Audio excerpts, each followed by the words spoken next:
Today I'm actually going to do some real scientific testing on my recently tuned 2007 Mercedes S600.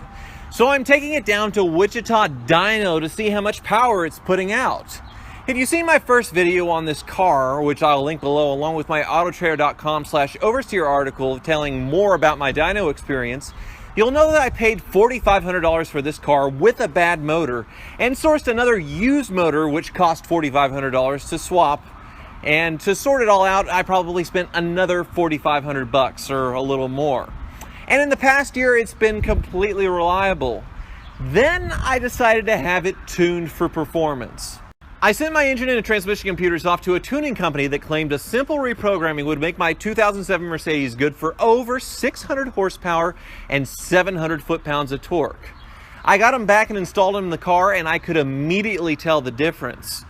But it only took a few days before I broke something.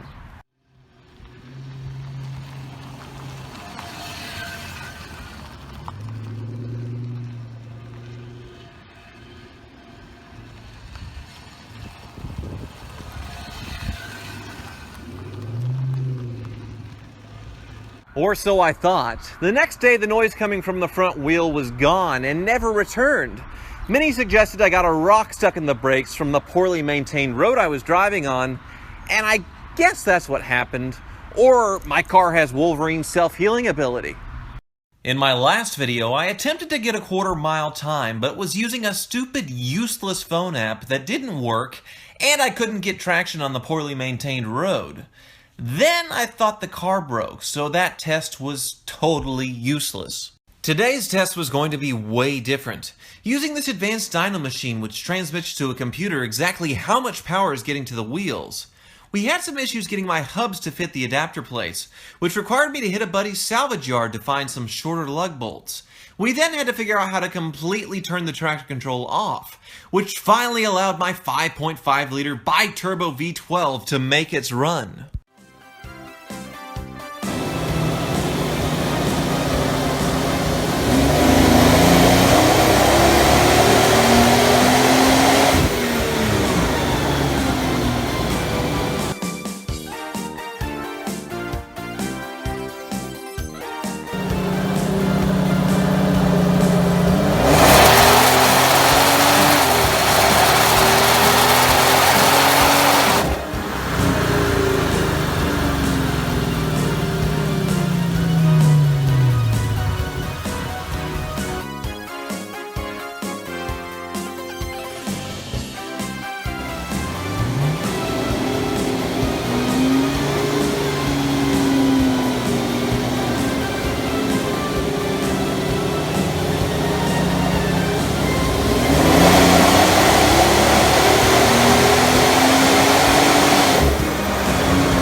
Power output slowly dropped with each run as the turbo was getting heat soaked. So my first run at 496 horsepower and 589 foot-pounds of torque was the best, which is pretty amazing. My Mercedes S-Class is putting out more horsepower than a GTR, and way more than other supercars like a Ferrari 458 Italia, McLaren MP412C, and a Lamborghini Huracan. Too bad it weighs about the same as all those cars combined. Obviously, the vast majority of people could never handle this kind of power, and that's why Mercedes has a lot of electronic nannies keeping you from losing control. They also never let you totally turn it off, except there's a back door that the software engineers at Mercedes put into this thing. So you put the key to position 1, and then you put in the secret code, which if I remember correctly is up, down, left, right, A, B, start. And this secret menu pops up, which gives you the magic flute to something called dyno mode.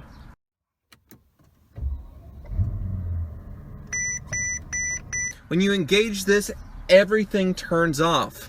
It's also maybe kind of a race mode because the steering wheel really stiffens up as well. So now all the nannies that have been controlling my S600 are turned off. Only my right foot is controlling the almost 500 horsepower and 600 torque this thing is putting to the wheels.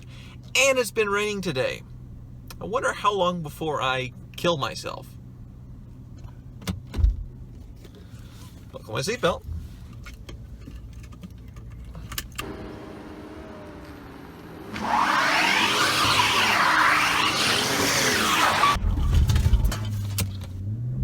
Well, that didn't go so well. Back in the garage we go.